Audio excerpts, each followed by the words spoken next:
Այո, նախ պետք է ապահովել պետության լինելիությունը ու անվտանգությունը։ Սրա համար էլ հարկավոր է նախ սերտել մեր հին ու նոր պատմության դասերը, թե ինչ է լինում, երբ անվտանգության մեր հույսերը կապում ենք ուրիշների հետ։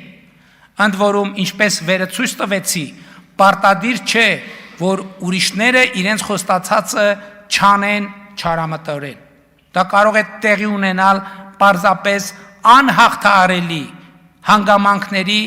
կամ այլ սահմանափակումների պատճառով, ինչպես ժամանակին անգլիական նավերը իսկապես չէին կարող լեռներ մագլցել։ Բայց անվտանգության ապահովման մեր ընկալումները նույնպես պիտի վերանայենք, հասկանալով, որ չի կարելի արտաքին անվտանգության ապահովման ամբողջ բեռը դնել բանակի վրա, էլի բանակի վրա, անընդհատ բանակի վրա, շարունակաբար բանակի վրա։ Բանակը, այո, մեր արտաքին անվտանգության ապահովման առանցքային, բայց նաև ամենավերջին գործիքը պիտի լինի։ Անվտանգության ռեզերվը պիտի լինի եւ նրանից առաջ մենք պետք է ունենանք եւ ստեղծենք անվտանգության լրացուցիչ շերտեր եւ որքան շատ լինեն այդ շերտերը, այնքան ավելի անվտանգ կլինի պետությունը։ Որոնք են ուրեմն արտաքին անվտանգության մեր նոր ճարտարապետության այն գործոնները, շերտերը, որ պիտի դիտարկենք եւ տեղադրենք բանակից առաջ։ Հայաստանի Հանրապետության արտաքին անվտանգության ապահովման առաջին գործոնը միջազգային լեգիտիմությունն է։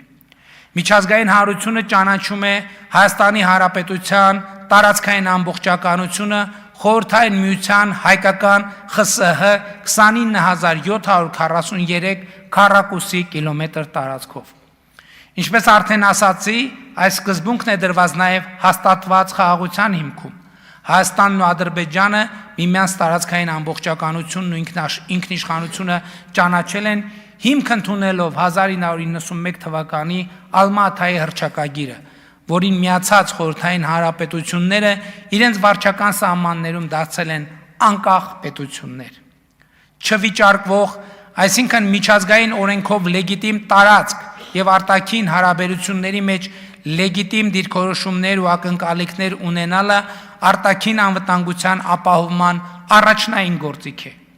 Այն չլինելով բացարձակ երաշխիք, այնուամենայնիվ կարևոր հիմնաքար է։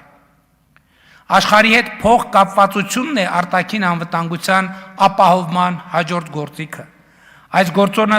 թույլ է տալիս, որ երկիրը դառնա գլոբալ մատակարարումների շղթայի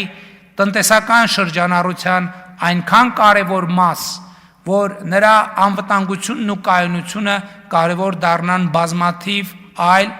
այդ թվում հարևան երկրների համար, եւ ընդհակառակը, որի անկայունությունը որպես սպառնալիք ընկալվի տարածաշրջանի եւ միջազգային հանրության կողմից։ Խաղաղության խաչմերուկ նախագիծը եւ սրանից բխող թրիփ նախագիծը, որոնց իրականացման արդյունքում Հայաստանի Հանրապետության տարածքով ապրանքներ կհոսեն արևելքից արևմուտք, հյուսիսից հարավ, նման հնարավորություններ են ստեղծում մեր երկրի համար, եւ մենք հենվում ենք ու հենվելու ենք ռազմավարական այս ընկալման վրա։ Արտաքին անվտանգության ապահովման հաջորդ կարևոր գործիքը երկարաժամկետ կանխատեսելիությունն է։ Կարճաժամկետ, միջնաժամկետ եւ երկարաժամկետ հեռանկարում այլ երկրները Հայաստանի Հանրապետությունը ավելի ու ավելի պակաս պետք է ընկալեն որպես սպառնալիք եւ խաղաղության օրակարգին նվիրվածությունը պետք է դառնա այլ երկրների կողմից Հայաստանի Հանրապետության երկարաժամկետ եւ ռազմավարական ընկալումը։ Այս խնդրի լուծման համար էական են ոչ միայն հռչակված քաղաքականությունները, այլև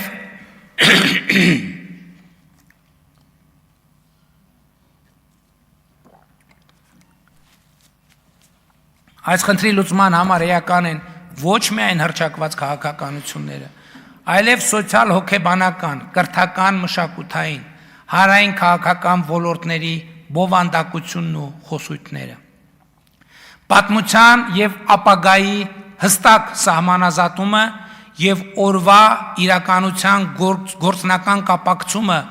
ոչ այնքան անցյալի, որքան ապագայի հետ կենսական են Հայաստանի Հանրապետության հարատևությունը ապահովելու համար։ Նաեւ այս նպատակին է ծառայում ապագան այսօր է բանաձևը։ Երկարաժամկետ կանխատեսելիության գործիքի մասին իրականում ելույթի նախորդ հատվածում էլ խոսեցի։ Կրկին պարզաբանելով ասեմ, որ եթե մեր միջավայրը Հայաստանի Հանրապետությունը ընկալի որպես մի պետություն, որը այսպես ասած աչքից հեռու զարգանում է ու հարմար պահ է փնտրում պատմական հայրենիքը վերականգնելու համար, բնականաբար իրենք էլ հարմար պահ են փնտրելու մտքերի այս ընթացքը կասեցնելու, ի վերջո նաև այդ սպառնալիքին վերջ դնելու համար։ Եվ այս պրոբլեմը արմատապես հասցեագրելու,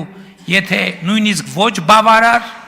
բայց անհրաժեշտ պայմանը իրական Հայաստանի գաղափարախոսությունը Հայաստանի Հանրապետությունում որպես ռազմավարություն սերմանելն է։ Այս բանաձևը օրգանապես պետք է ինտեգրվի մեզանում թերագնահատված այն ընկալման հետ,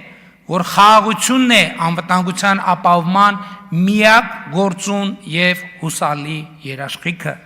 Խաղաղությունն է անվտանգության ապահովման միակ հուսալի եւ գործուն երաշխիքը, ավելի հուսալի երաշխիք պարզապես գոյություն չունի։ Եվ հետևաբար խաղաղության ամրապնդման վրա ամեն օր աշխատելը, խաղաղության մասին հոգ տանելն է անվտանգային ոլորտում կարևորագույն անելիքներից մեկը։ Նաև պետք է հասկանալ, որ չկա ավելի հեշտ բան, քան խաղաղությունը փլուզելը։ Մանավանդ հիմա խաղաղությունը փլուզելը առանձնահատուկ ջանքեր չի պահանջում։ Խաղաղությունը փլուզելը հեշտ է, դժվար չի դա անելը բացարձակապես։ Իսկ խաղաղությունը ամրապնդելը, խաղաղության մասին հոգ տանելը էական ջանքեր է պահանջում, նույնիսկ դրամատիկ ջանքեր։ Այդ դրամատիկ ջանքեր ասելով նկատի ունենք, որ մենք մեր կոմֆորտ զոնաներից պետքա դուրս գանք։ Դա պահանջում է շատ ուշադիր լինել, ինչ ես խոսում, ինչ ես կախում դոշիցդ, ինչ քայլեր ես անում։ Օրինակ,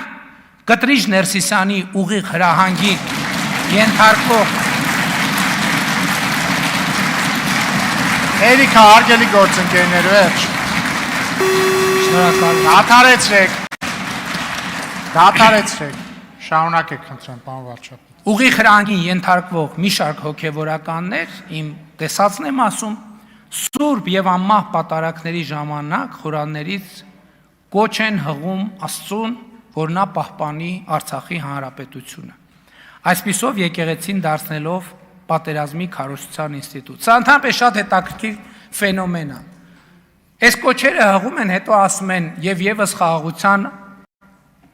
Աստծուն աղաչեցուկ։ Այսինքն պատերազմի կոչ անելով